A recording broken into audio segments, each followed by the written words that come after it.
bagaimana keadaan Makkah dan Jazirah Arabia saat-saat sebelum Nabi diutus. Ada beberapa hal yang perlu kita ketahui karena banyak salah asumsi dalam hal ini.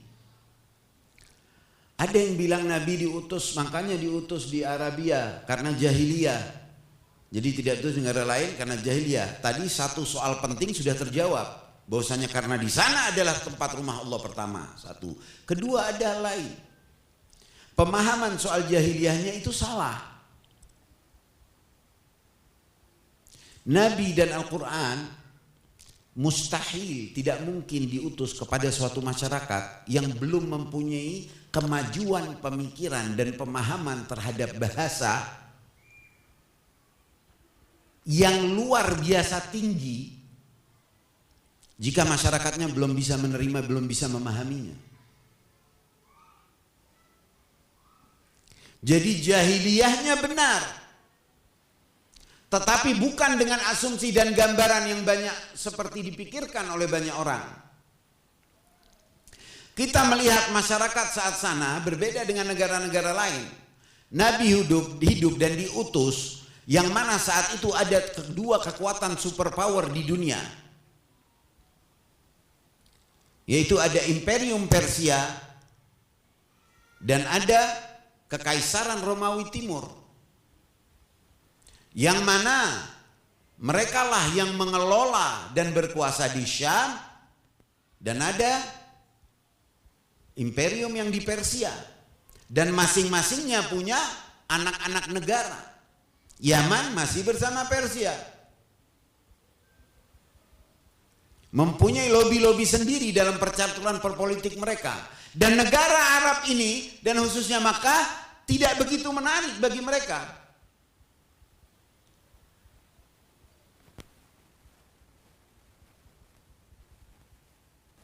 Padahal dari sanalah nanti energi yang akan mendunia. Sang Nabi Muhammad sebelum diutus hadir di masyarakat yang mana bukan negara, tidak ada raja, bukan ada kerajaan di sana, tidak ada pemerintahan di sana. Rata-rata peraturan adalah peraturan dengan tribe, tribal, kabilah-kabilah, dan tokoh-tokoh konglomerat yang memegang perekonomian, khususnya kaum Quraisy. Dan Nabi hadir dari kaum yang sama, yaitu para bangsawan Quraisy. Ada petanya di sana, ada yang memegang kendali perekonomian. Ada Abu Jahal, ada Abu Sufyan, ada Utbah.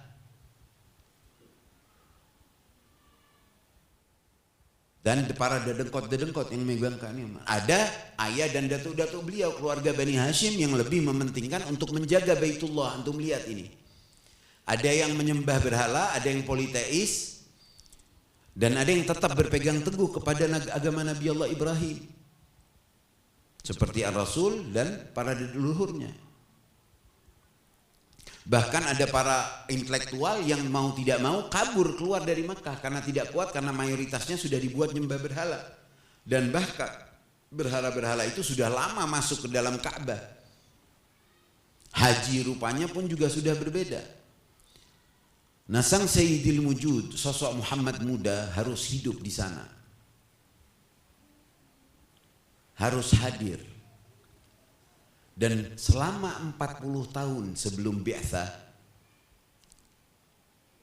beliau berinteraksi dengan masyarakat yang seperti ini.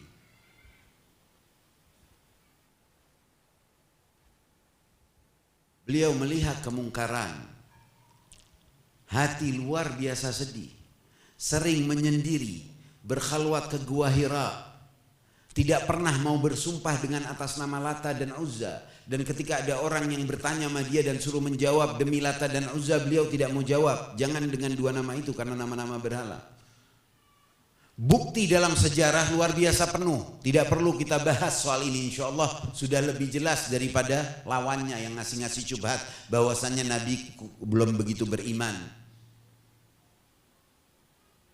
atau ayahnya belum beriman, atau kakeknya yang betul-betul memelihara beliau, atau pamannya kemudian setelah kakeknya Abdul Muttalib, lalu Abu Talib, yang jelas-jelas secara nyata membela dan beriman yang luar biasa dan tetap ala din al-hanif. Cuman dimasuk-masukkan aja syubhat seperti ini untuk seakan-akan Nabi itu orang yang tidak tahu apa-apa, tapi tahu-tahu didatengin malaikat lalu syok ketika wahyu turun. Tidak memahami beliau telah dipersiapkan oleh Allah, yang mana dari masa muda beliau bergembala, beliau pergi ke mancanegara, perdagangan ikut pamannya ke Damaskus. 2 kali perjalanan beliau melihat sepanjang perjalanan dan berinteraksi dengan kebudayaan yang berbeda-beda. Beliau kehadirannya dan bepergiannya adalah suatu bukti bagi orang-orang yang melihatnya. Dan juga kehadiran bagaimana seseorang yang paling agung yang hadir di planet bumi ini sedang menyaru bersama yang lain, mengenal semua peta itu, masyarakat itu, tapi menghadirkan dengan bukti, sehingga bahkan sebelum diutus beliau dikenal sebagai Amin Quraisy, sebagai Al-Amin, Muhammad Al-Amin, yang dipercaya oleh orang-orang saat konsultasi, yang paling dipercaya oleh orang-orang saat menitip amanat, yang sukses berdagang membantu Khadijatul Kubra. Itu diwujudkan di masyarakat. Bahkan yang nantinya jadi musuh-musuhnya para dedengkot Quraisy itu, semasi beliau belum berdakwah dan mengajak mereka untuk menyembah Allah Sang Maha Esa, semuanya sepakat mengaguminya, menyayanginya yang luar biasa. Bahkan Abu Lahab, sosok yang sebegitu dicintai dan sebegitu terpuja dari masa belia sampai masa muda. Jadi Allah akan mengirim utusan terakhir, bukan seseorang yang asing datang dari luar lalu mengada-ada dan berdakwah dan mengajak. Tidak, minhum wa fihim. Sosok yang mereka kenal, mereka pasti akan kebaikannya, pasti akan kejujurannya, sepakati kebijaksanaannya, akhlaknya, budi pekertinya, kelemah lembutannya, rasa kasih sayangnya. Setiap yang melihat, yang nantinya jadi melawan ataupun kawan, menyukai kehadirannya, sudah menjadi bukti bagi para masyarakat yang hadir di sana. Telah dipersiapkan, karena dia yang akan membimbing dari sana. Nah, bagaimana masyarakat di sana dan jahiliyahnya adalah dari sisi keimanan, sehingga diperbodoh oleh para konglomerat untuk menyembah berhala, membunuh anak wanita, dibuat kebudayaan-kebudayaan yang sebegitu kerdil, dan mulai semua terbawa segalanya untuk hal yang mana sudah dipandang dengan satu mata, yaitu ke kehidupan materi saja. Sang Rasul terakhir harus membangkitkan masyarakat dan menghidupkan lagi. Tetapi semua yang ada itu bukan berarti kebodohan. Karena satu, masyarakatnya saat itu sudah dipersiapkan untuk bisa memahami Al-Quran. Karena puisi sudah menjadi hal yang sangat lumrah. Keterampilan dalam berbahasa dan menggunakan kosakata dengan bahasa-bahasa yang tinggi itu menjadi yang membuat orang berbangga dan mulia. Kalau sekarang setiap acara dan untuk mengeluarkan propaganda harus dengan HP, direkam, dikirim, dikasih caption dan seterusnya. Masa lalu dan di sana untuk menambah entertainment dalam setiap sosial, acara yang sifatnya sosial, itu keharusan adanya penyair. Dan kecintaan kepada puisi dan syair, prosa, sastra itu menjadi hal yang luar biasa diminati oleh semua. Sehingga keunggulan dan kehormatan seseorang jika bukan hartanya adalah bagaimana pemahamannya, pengetahuannya, dan bagaimana tutur katanya. Dipandang dengan itu. Jadi ada bahasa tingkat tinggi yang sudah berkembang dan disiapkan untuk nanti menerima suatu bahasa yang mengalahkan itu semua. Jadi kalau bahasa saat itu dan pemahaman masyarakatnya belum bisa memadai untuk memahami ayat-ayat Al-Quran dan belum ada standar bahasa yang tinggi, maka percuma saja. Antum kayak ngasih pelajaran untuk doktoral ke anak yang masih TK. Enggak, makanya dari jauh masa sebelumnya sudah dipersiapkan itu. Dan juga wawasan kebudayaan. Jadi satu selain itu, kemudian bagaimana mereka mempunyai keterampilan berkuda,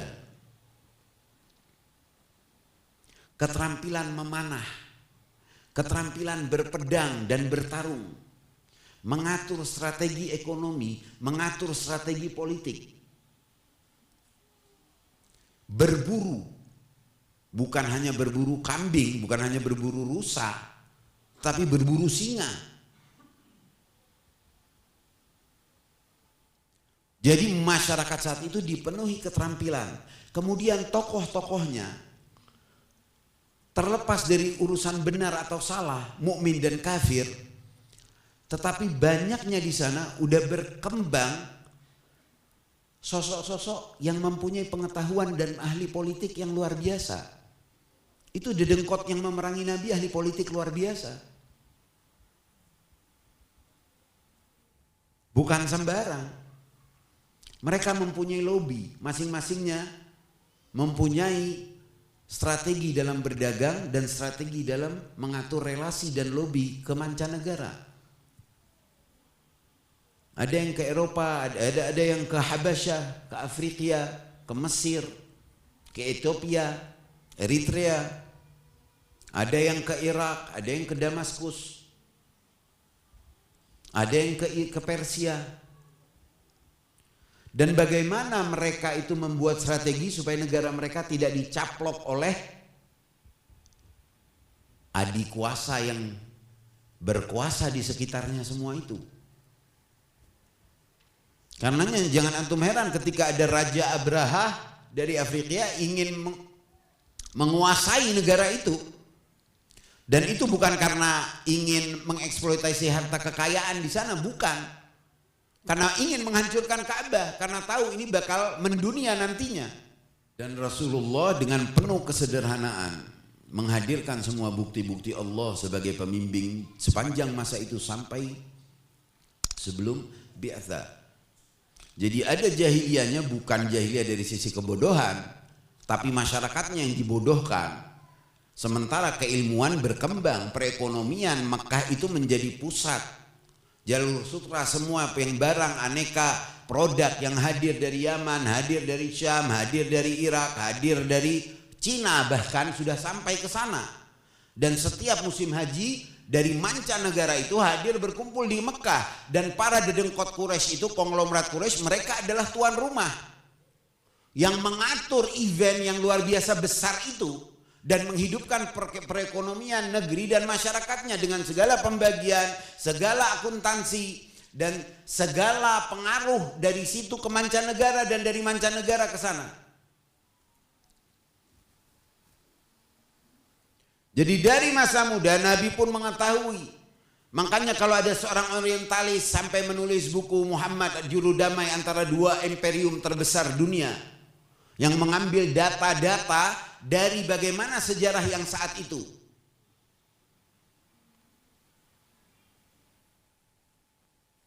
Dan dari sudut ini, yang mana secara politik dan secara sosial sangat jauh terbahas kalau kita hanya mengambil dari referensi yang ada dari riwayat Islam. Itu pun kaya, mungkin semua untuk mempelajarinya sepenuhnya juga butuh waktu dan penalaran dan analisa yang luar biasa. Tapi ini adalah hal yang nyata.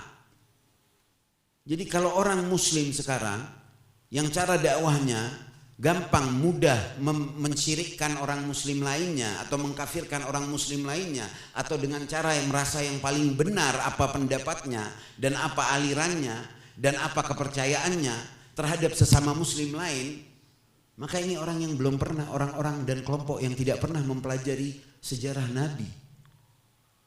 Bagaimana interaksi Nabi dengan para penyembah berhala itu? Apakah Nabi langsung memerangi? Apakah Nabi langsung memerintah? Tidak. Masa yang sangat panjang untuk membuktikan dirinya. Kemudian dimulai dengan menggugah, nalar, mengetuk kalbu mereka.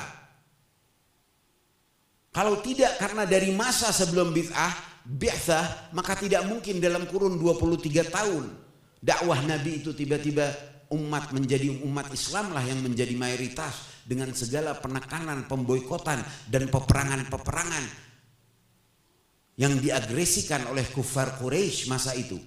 Antum bayangin, dari takut pengaruhnya Nabi udah hijrah di Madinah pun mereka mau serang, sehingga terjadi peperangan Badar, Uhud dan seterusnya. Sudah memisahkan, sudah jauh. Karena tahu ini adalah yang akan mempunyai pengaruh besar dan sepanjang masa, dan keruntuhan status dedengkot kufar Quraisy itu yang mengontrol dan mendominasi dunia perekonomian dan politik dan menjajah banyak dengan pandangan-pandangan keimanan yang buta dengan menyembah berhala-berhala. Tetapi kesiapan semua itu sudah ada. Kalau tidak mungkin ada sahabat-sahabat yang luar biasa bersama beliau, yang mana para pemikir semuanya menyatu ke beliau. Karenanya kalau kaum orientalis dan bahkan sebagian sejarawan muslim atau kaum nawasib yang tidak paham membaca surat Ad-Duha lalu adanya ayat wa wajadaka dhallan fahada dan mendapatimu sebagai orang yang sesat lalu diberi petunjuk, dianggapnya itu yang sesat adalah Nabi Muhammad, dan ini bukti bahwasanya Nabi Muhammad belum beriman sebelumnya. Tanpa memahami benar makna dan tafsir ayat itu. Ini bukan berarti sesat lawannya hidayah dan rusyd. Bukan seperti itu. Orang yang memahami benar bahasa Arab mengetahui. Apa kata ulama soal ini? Kenapa dibilang dan mendapatimu sesat lalu diberikanlah petunjuk? Kita sesat susah, tapi dhal dalam bahasa Arab punya beberapa makna. Di antaranya tidak disadari, tidak diketahui, tidak terungkap, tidak dikenal. Dan dampak dari ayat ini punya makna yang kembali ke awal masa, dari alam hadirnya wajibul wujud ke imkanul wujud. Dari masa zulumat lalu hadirnya nur sayyidul wujud Rasulullah, dan yang menjadi cahaya hidayah untuk alam semesta semuanya. Satu. Dan kedua, dhal itu hal yang dicari. Antum tahu ada hadis ma'ruf dinyatakan al-hikmah dhalatul mu'min. Hikmah adalah hal yang perlu dicari oleh orang-orang yang beriman. Jadi tujuan yang dicari, digali untuk diketahui. Sehingga ada riwayat dari Ar-Ridha bahwasannya dhalla di situ adalah yang tadinya tidak diketahui oleh orang, dianggap sosok biasa yang hadir selama 40 tahun bersama mereka, sosok berbudi pekerti, sosok yang paling dipercaya, hanya itu. Tidak tahu ini adalah sosok manusia dan nabi terakhir, utusan Tuhan terakhir yang akan membimbing manusia kepada Allah Azza wa Jalla dan membangkitkan kesadaran nalar manusia dan menggembalikan manusia, jiwa-jiwa manusia kepada fitrahnya, mitsaqa fitratihi. Makanya dhalla di situ adalah yang tadinya tidak dikenal.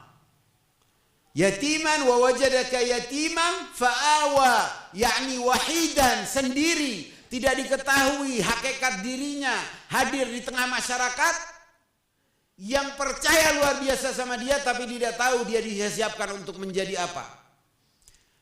Fahada, lalu maka Allah memberi hidayah dan petunjuk manusia untuk belajar darinya, mengikutinya, menauladininya. Jadi kalau sosok nabinya ini memang tidak terlalu disiapkan oleh Allah,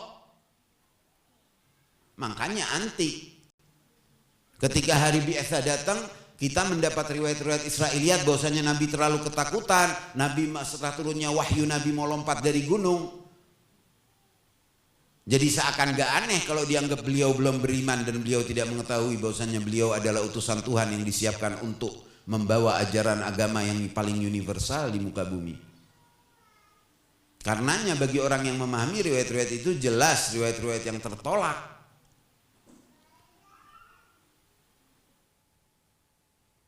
Ketika masanya telah siap, wawasan manusia yang telah diutus oleh Allah para anbiya dari Nabi Allah Adam sampai Nabi Allah Isa, lalu hadirlah sang utusan terakhir dengan kitab paling sempurna, dengan bahasa yang tidak mungkin ada yang bisa menyusun sepertinya dan merangkai sepertinya, walaupun manusia dan jin bersatu untuk membuat satu ayat pun sepertinya. Dari dahsyatnya dimensi secara sudut pandang lugawi maupun secara pandang matan dan kekuatannya.